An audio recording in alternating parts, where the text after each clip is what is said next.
A pesar de haberlas guardado en un cofrecito, cerrado con llave, y a su vez, dejado en un estante dentro del ropero, el cual también se cerraba con llave, en los momentos en que no hiciera falta sacar alguna prenda de vestir, Braulio tuvo la suerte de encontrar una, mezclada entre sus papeles. Una simple fotografía, en blanco y negro, pero perfectamente nítida, como para reconocer, en ella, su rostro sonriente, cuando era pequeño. Tendría unos 8 años. Y esa fotografía fue tomada por el tío Hernán, el día de su cumpleaños. Elena, enseguida, se dio cuenta que su esposo la había hallado, de manera completamente casual porque, de inmediato, cerró la puerta de la habitación. Desde afuera, se oían tenues deslizamientos de papeles, unos sobre los otros, o apertura y cierre de carpetas de cartulina, movimiento de muebles, como ser, la pequeña mesa que oficiaba de escritorio, o el mecánico traqueteo de la máquina de escribir, aquella a la cual le había tenido que cambiar la cinta porque lo tipeado ya resultaba ilegible. Elena también escuchó el rasgueo de la pluma, escribiendo sobre una hoja de papel. De cuando en vez, golpecitos de aquella contra el fondo del tintero, en rápida procura de cargar y volver a escribir. Braulio adoraba escribir con pluma, aunque varias veces sus sobrinos le habían hablado de las ventajas de las estilográficas, y que, una vez que se les acababan sus tintas, se desechaban y listo. Pero esto nunca lo convenció. Él tenía su pluma, y cuando se le secaba la tinta, simplemente la volvía a sumergir en el tintero. Había tenido un compañerito, en la escuela, que, cada vez que introducía su pluma en su tintero, hacía ruiditos rítmicos, como si fuera un instrumento de percusión. Y echaba miradas, como esperando que Braulio le dijera algo o hiciera un comentario al respecto. Su apellido era Yáñez, aún no recordaba, aunque, al terminar el año escolar, nunca más lo volvió a ver. No obstante, al ser recibida su pluma por el tintero, volvía a su mente el recuerdo. Sus ojos claros, su cabello castaño cortado a flequillo cayendo sobre su frente, sus pantalones cortos, zapatos de cuero negro con base de goma, soquetes blancos. Y el olor que imperaba en el aula, mezcla de goma de borrar, lápiz recién afilado y pegamento. Era costumbre escuchar, sobre todo, durante los días grises, aquellos en que el sol se mecía perezoso en su asomo, el correr de la pluma sobre la hoja. Elena arrimaba su sillón a la puerta cerrada, quedándose ahí por horas, sin desear interrumpirlo en su rapto de inspiración. Y él había dicho, más de una vez, que el deslizar de la pluma sobre el papel era lo que lo motivaba a seguir llenando, de entintadas frases, las cuartillas. Aunque solo esa motivación lograda cesaba observando la foto. O, tal vez, se debiera a que cierto pensamiento se hubiese plasmado como un recuerdo hecho realidad, evitando que pudiera salir al pequeño jardín, a ver pasar las nubes. La tarde en que apareció su amigo Jordán había sido, justamente, una de aquellas. Elena lo recibió, convidándole un café mientras le avisaba a Braulio de su presencia. Golpes realizados con los nudillos de su mano, sobre la puerta cerrada, intentaron advertirle que tenía visitas. Y como había estado escribiendo con su pluma, no se había percatado. Largos minutos debió aguardar Jordán, sentado a la mesa del living, sorbiendo su café, hasta que Braulio se decidiera a salir. Hacía tiempo que no lo veía. A pesar de haber hecho juntos la escuela primaria, y vivir en el mismo vecindario, se cruzaban poco. Las vicisitudes de la vida los habían llevado por distintos caminos, y Braulio se preguntaba qué sería lo que lo hubiese motivado a visitarlo. Pero no fue sino hasta haber transcurrido unos 20 o 30 minutos en que Jordán, haciendo a un lado su duda en transmitirlo, se decidiera. Buscando en uno de los bolsillos de su chaqueta, sacó un puñado de fotografías, las que distribuyó sobre la mesa. Eran imágenes de cuando él era chico, en algunas aparecía rodeado de otras personas. Dijo que estaba muy preocupado por eso. Braulio tomó las fotos, observándolas, no entendiendo de qué se trataba el asunto. Jordán había ido preparado a todo. Sacó una lupa que había llevado pidiendo, a su amigo, que observara bien. Sin embargo, aún utilizando la lupa, no atinó a darse cuenta. Recién cuando Jordán le señalara la presencia de un chico, entre quienes lo rodeaban, en cada fotografía, el rostro de Braulio se ensombreció. No había dudas, Yáñez figuraba en todas. Y a veces, en lugares en los cuales se suponía que no debía estar. Su imagen aparecía como un fantasma, aunque perfectamente distinguible, gracias a la lupa, sin la ayuda de este instrumento, pasaría desapercibido. Jordán lo descubrió por casualidad, un día en que había dejado, descuidadamente, su lupa sobre una de las fotos. El asunto era cómo había ido a aparecer su imagen ahí. En ese momento, Braulio recordó la fotografía que había encontrado entre sus papeles y que se había salvado de ser guardada en el cofrecito. Fue por ella, revisándola con la lupa, y un frío helado corrió por su espalda al descubrir a Yáñez, asomando su cabecita, desde un rincón, con su flequillo. Sí, ahí estaba, y no lo había notado antes. Si pudiera tildarlo de casualidad, fuera porque todas las fotos habían sido tomadas durante la época escolar. Pero recordaba no estar presente Yáñez, en el momento de ser tomadas. Jordán comentó que se sentía tentado de ir por una tijera y rebanar el sector donde apareciera, pero había veces en que se mostraba muy cerca de él, y hubiera sido peligroso efectuar un corte que pudiera arruinar su imagen también. Ambos amigos quedaron en silencio, mirándose a los ojos, viendo una y otra vez más las fotos, examinándolas con la lupa. Pero eso nada fue, en comparación con otra, que podría recibir el premio mayor y que Jordán tenía para mostrar. La última fotografía, que quedaba en el bolsillo, lo mostraba ya adulto, habiendo sido tomada en el parque, y se notaba, a lo lejos, la imagen de un hombre.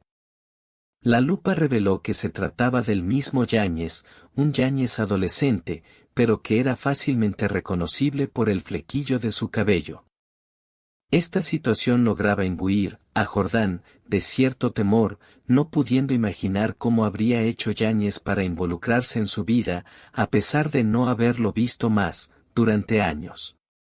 No tenía idea de si siguiera vivo o no, o si se hubiera ido a vivir a otro país. Lamentó no tener su teléfono, como para llamarlo y preguntarle. Hasta llegaron a imaginar que, en el momento de revelado de la película, en el laboratorio, se hubieran confundido los negativos o, por error, los hubieran juntado, emulsionándose, fusionándose en un solo original. Parecía poco probable. Lo que sí era cierto era que Yáñez estaba ahí, entremetiéndose en sus vidas. Braulio atinó a pensar que, dar aviso a la policía, podría resultar contraproducente, pudiendo ellos estimar que hubieran solicitado la presencia de Yáñez en el momento de tomar las fotos, llegando a darse el caso que fueran obligados a pagar una multa, a manera de indemnización, por apropiación indebida de imagen. Por el momento, hasta que no supieran qué hacer, convinieron en mantener silencio absoluto, ni siquiera comunicarles el tema a sus propias familias.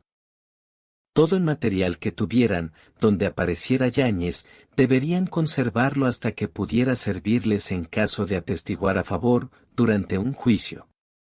Así, ambos estuvieron de acuerdo.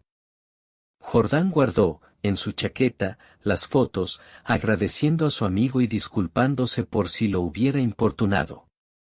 Cuando se fue, Braulio quedó largo rato estudiando su foto. Ahí estaba Yáñez, ¿cómo no se había dado cuenta antes? Se veía clarísimo, con los pantaloncitos cortos, sus zapatos de cuero negro con base de goma, sus calcetines blancos. Era todo él, en persona. Le faltaba estar sentado en su banco, en la escuela, y mojar su pluma en el tintero, haciendo esos ruiditos tan rítmicos que solía hacer, y que podían ser tipificados, onomatopéyicamente, como tec-tec. Sí, Braulio los podía oír, a través de la cósmica distancia que oponían los años. Al notar que se acercara Elena, guardó la foto, llevándola a su escritorio para someterla a otro estudio, con su lupa. Y a pesar de toda la carga luminosa que fue posible aplicarle, la imagen de Yáñez estaba ahí, a escasos metros detrás de él. No recordaba haberlo invitado a su reunión de cumpleaños, por la sencilla razón que Yáñez nunca había entrado en su círculo íntimo de amistades, habiendo sido solo un compañero más de escuela. A pesar de esto, había una posibilidad y era que fuera invitado pero que no recordara haberlo hecho. Culpó al paso de los años, que lograba borrar, de su memoria, ciertos hechos que pudieran ser catalogados como intrascendentes, perdiendo sus detalles en un abismo sin fondo. Y si fijaba toda su atención, bajo el lente de la lupa, se dibujaba, en el rostro de Yáñez, una sonrisa burlona, como si, en verdad, no hubiese sido invitado a la fiesta pero que, sin embargo, hubiese ido igual. Hasta estaba seguro que no le hubiera llevado algún regalo. Y no era que esto no lo recordara, sino que tenía toda la sensación de saber que así había sido. Porque, de haberlo hecho, le hubiese quedado la presencia de un camioncito u otro juguete, elementos que solían regalarse entre los compañeros, cuando alguno cumplía años. Por las dudas, revisó los adornos sembrados en los estantes de su biblioteca. Había algunos autitos y muñequitos, soldaditos, etc., pero ninguno detallaba muestras o indicio de haber sido obsequiado por Yáñez. Una verdadera pena. Sin embargo, Yáñez estaba ahí, presente en la foto en la que, supuestamente, debía estar Braulio solo, o, al menos, junto a un par de otros compañeros. Pero no Yáñez. Y tampoco tuvo recuerdo que su madre le hubiese pedido que lo invitara, o que le hubiese preguntado por qué no lo hiciera. Luego de todo este recorrido mental, recién recordó las fotos que guardaba en el cofrecito, el lugar que Elena había dispuesto para evitar que, su necesidad de volverlas a ver, opacara su entendimiento, sumergiéndolo en una crónica depresión nostálgica por el tiempo pasado. Este pensamiento, remitido hacia el cofre, fue como un destello que iluminara algún resabio de sospecha, el cual fue, de inmediato, desechado por haber atisbado un asomo de temor, no sabiendo encontrar su origen. Esa noche cenó poco, rechazando la mayoría de los manjares que había preparado Elena. Bebió mucha agua, llenando su estómago ante la preferencia de hacerlo con algo sólido. No deseó despertar sospechas en Elena, mas ¿cómo podría explicarle que la imagen de Yáñez estaba rondando por su cabeza, a tal extremo de asombrar su entendimiento? Nada le había comentado con referencia a la fotografía que le enseñara Jordán, creyendo que, si lo hubiera hecho, hubiera sido sometido a una serie de interrogantes que no supiera responder propiamente. No obstante, lo peor se presentó durante el sueño. La figura de Yáñez se apersonó, tan precisa como si lo tuviera durmiendo junto a él, en la cama. Y ahí estaba, sentadito en su pupitre de la escuela, mojando su pluma en el tintero mientras, con la otra mano, inspeccionaba, con un dedo, su nariz. Podía ver su cabello cortado a flequillo, su guardapolvo blanco, sus pantaloncitos cortos, los zapatitos de cuero negro con base de goma, sus calcetines blancos. Y su mirada dibujada, emanando de sus ojos celestes, que lo observaba sin dejar de sumergir su pluma en el tintero, escuchándose la onomatopeya que efectuaba, al chocar con el fondo del frasco, tec tec tec. Nunca supo cuánto duró su sueño. Abrió los ojos a la oscuridad de la habitación, descubriendo las tempranas horas de la madrugada que marcaban los números fosforescentes del reloj despertador. Con el sol del nuevo día, durante el desayuno, en un acto inconsciente su mano volteó la taza de café con leche, y solo por haber escuchado un ruido que hiciera Elena, el que le pareció muy semejante al que hiciera Yáñez, con su tintero. Envuelto en las sombras de la duda, le fue muy difícil mantenerse activo y sonriente ante la presencia de Elena, hecho que, sin embargo, abandonó cuando tocaron a la puerta, descubriendo a Silvia, la esposa de su amigo Jordán. Entre sollozos, comentó que se había ahorcado en el garaje, esa mañana, llevándose el cuerpo la policía para hacer peritajes. Elena le alcanzó un vaso de agua, invitándola a que se sentase. Silvia pidió que, si supieran algo, algún motivo por el que se hubiese quitado la vida, le sería muy útil conocerlo. Deslizó, sobre la mesa, una fotografía, comentando que fue hallada en el suelo, al pie del cadáver. Braulio la tomó, entre sus dedos temblorosos, contemplando una imagen actual de Jordán, ya anciano. Sí, ahí estaba él, y más atrás, se asomaba Yáñez, el mismo que solo sería reconocible a través de una lupa. Pero era él, no cabía duda. A pesar de su cuerpo apergaminado por los años, aún mantenía su corte a flequillo. Y Jordán también lo había sabido. Braulio quedó sin habla, apenas pudiendo articular una u otra vocal para agradecer a Silvia por haberles avisado. Luego de esta noticia, se encerró en el dormitorio, aprovechando un momento en que Elena había salido. Revolvió los papeles del escritorio hasta dar con su fotografía. Estudiándola con la lupa, ahí volvió a aparecer Yáñez. Desde la distancia del tiempo y el espacio, lo miraba con sus ojitos celestes, vestido con su guardapolvo blanco, oliendo a apresto, y hasta parecía sonreír mientras escuchaba, como si fuera un eco, el tec-tec del golpear de su pluma.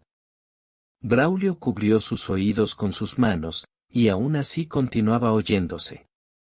Yáñez parecía apersonarse, salir del entorno de su fotografía y quedar presente, palpable, frente a sus ojos. Extendiendo sus brazos, intentaba asirlo, pero solo lograba traspasarlo como si fuese una imagen proyectada. Y esta presencia se mantuvo cuando fue al ropero que guardaba el cofrecito.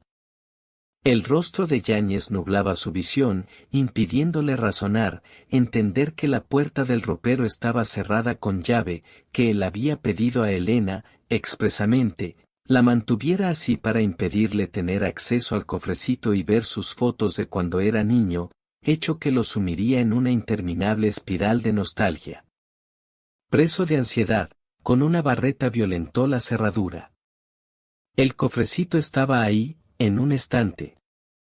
Lo tomó, depositándolo sobre el piso, pegándole con la barra hasta que se dio su tapa. Ahí dentro estaban sus fotos, una treintena de recuerdos, en blanco y negro. Al regresar Elena, encontró a su marido sentado en un rincón, sollozando. Sobre el piso, se esparcía un mosaico de fotos que mostraban la figura sonriente de un niño, vestido con guardapolvo. Pero Braulio no figuraba en ninguna de ellas.